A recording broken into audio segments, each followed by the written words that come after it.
My name is Bukola Sowande. I'm a fellow of SIPSEM and alumni. I also won the Innovative Award, which I'm very grateful to SIPSEM for. One of the major highlights of the program, carrying out the project, was the fact that the sensitization was quite impressive and the turnout was overwhelming.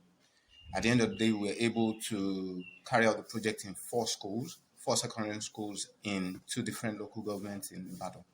And it has been a success so far.